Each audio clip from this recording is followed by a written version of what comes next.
Bienvenidos a Escudriñando tu Palabra.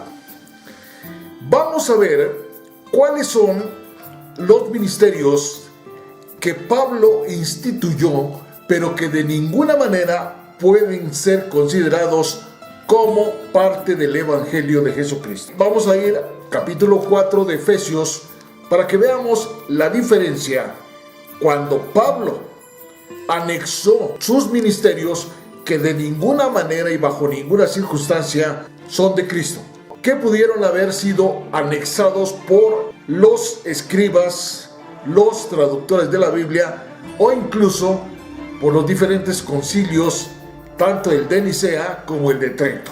Lo que es inspirado por el Espíritu Santo de Dios a Pablo y lo que es parte de Pablo. Fíjense bien, aquí vamos a analizar lo que Cristo Jesús el Nazareno instituyó y después nos vamos a Efesios para ver lo que Pablo instituyó. Yo pues, Pablo, preso en el Señor, les ruego que anden como es digno de la vocación con que fueron llamados.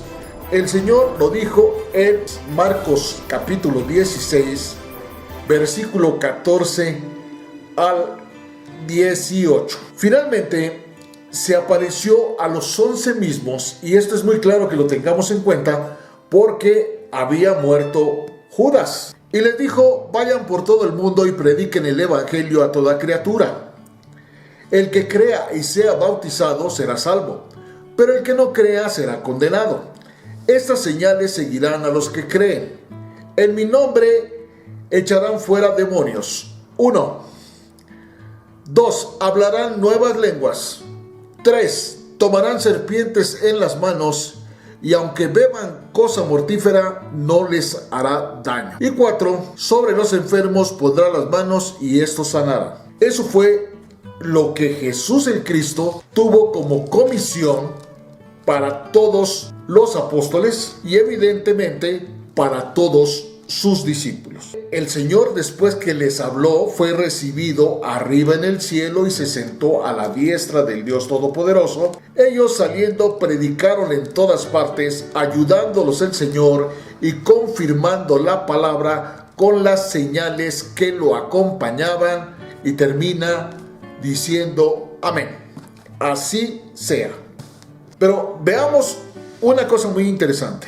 Aquí Marcos nos habla de que comisionó a los 11 apóstoles, porque como vemos, Judas estaba muerto. En ese tiempo, en ese momento, únicamente eran 11 apóstoles. Sin embargo, los apóstoles, según lo que nos narra Hechos en el capítulo 1, elección del sucesor de Judas, cuando llegaron, subieron al aposento alto, donde se alojaban Pedro y Jacobo, Juan y Andrés, Felipe y Tomás, Bartolomeo y Mateo, Jacobo hijo de Alfeo y Simón el Celote, y Judas hermano de Jacob.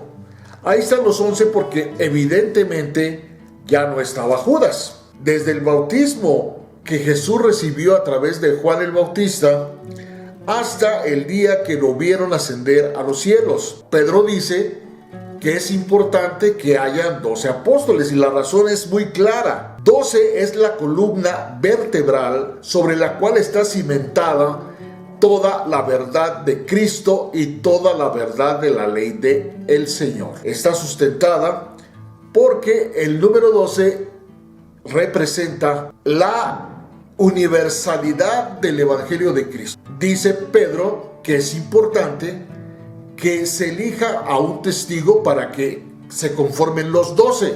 Esto es importante que entendamos. Hoy en día está muy de moda que se autonombren apóstoles, pero resulta que no es posible que haya más de 12 apóstoles, porque fueron únicamente 12 los elegidos por Cristo, como fueron únicamente 12 las tribus de Israel. Acordémonos que Israel no es el pueblo, no son la raza judía. Israel es todo aquel que busca a Dios y lo encuentra.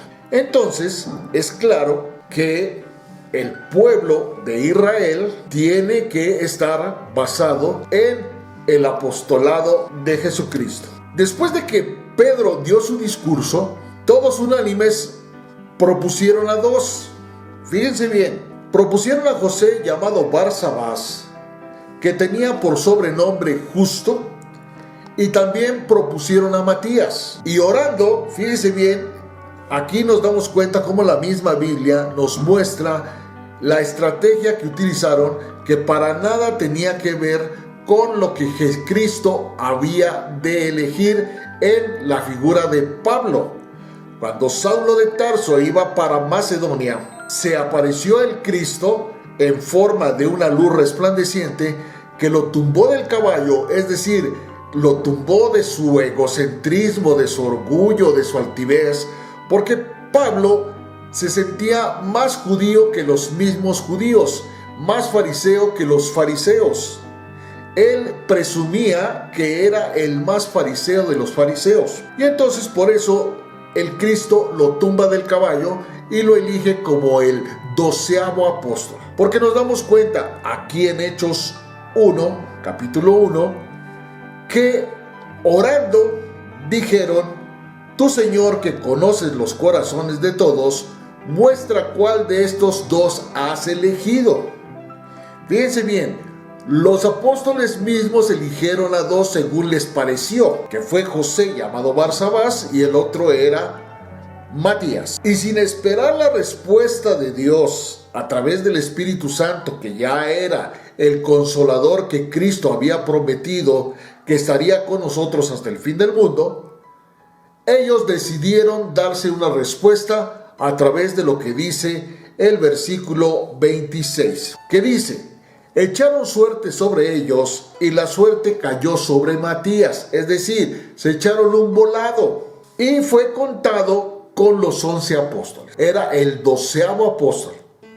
Pero no hay ninguna información, no hay ningún evangelio, no hay nada absolutamente que pudiera atribuírsele a Matías. Matías no escribió absolutamente nada, no hay ninguna mención de Matías fuera de el capítulo 1 de Hechos de los Apóstoles. Pero como Cristo es el único que puede elegir a los apóstoles, entonces Cristo desechó a Matías. Entonces, por lo tanto, es claro que no fue Matías el apóstol elegido por Cristo, por Jesús el Cristo. Y entonces tenemos que ir al mismo libro de los Hechos, en el capítulo 9, conversión de Saulo. No les puedo leer todo porque entonces el video se hace muy grande.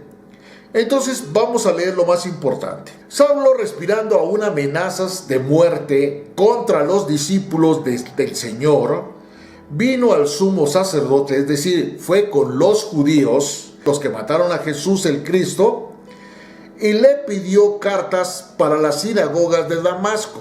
Ojo, estamos hablando de sinagogas, es decir, todo estaba relacionado con los judíos. Los judíos vencieron a Jesús, lo mataron en la cruz del Calvario porque evidentemente fueron los romanos los ejecutores de la muerte de Jesús el Cristo. Pero los autores intelectuales fueron los judíos, la religión judía, y por lo tanto ellos eran los que mandaban. Y entonces Saulo pidió permiso para ir a aniquilar a los cristianos. Pero nos dice el versículo 3: pero yendo por el camino, aconteció que al llegar cerca de Damasco, repentinamente lo rodeó un resplandor de luz del cielo, y cayendo en tierra oyó una voz que le decía: Saulo, Saulo.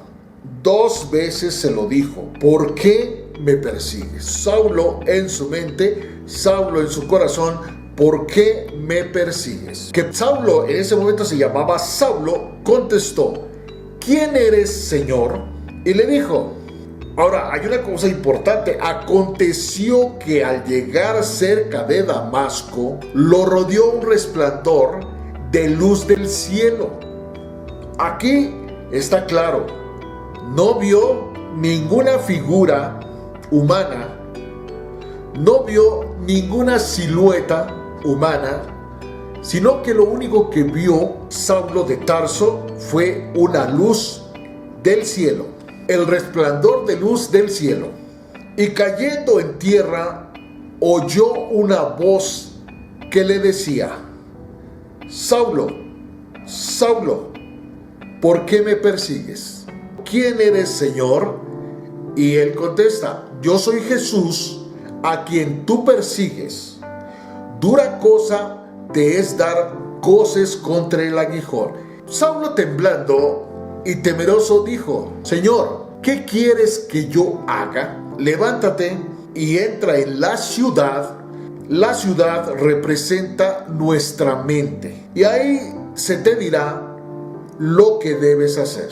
Dice que los hombres que iban con Saulo se pararon atónitos, porque a la verdad oían la voz, alcanzaron a escuchar la voz que el mismo Saulo escuchaba, pero no vieron absolutamente nada, al igual que Saulo. Entonces Saulo se levantó del suelo y, abriendo los ojos, no veía a nadie. Así que, llevándolo de la mano, los que con él estaban lo metieron en Damasco, donde estuvo 3 días y no comió ni bebió. Ahora, ¿por qué no comió ni bebió durante 3 días? No porque estuviera haciendo ayuno, sino porque el alimento que estaba recibiendo era para el espíritu y para el alma. Por eso el cuerpo tenía que descansar, para que el espíritu y el alma de Saulo pudiera entender la naturaleza de la misión que habría de emprender. Pero la intención es hablar de los ministerios de Pablo, que aparecen en Efesios, como ya vimos. Pero nos damos cuenta que a medida que vamos analizando y escudriñando la palabra, vemos cosas muy interesantes que sucedieron en este primer encuentro que Saulo de Tarso tuvo para con Jesús el Cristo.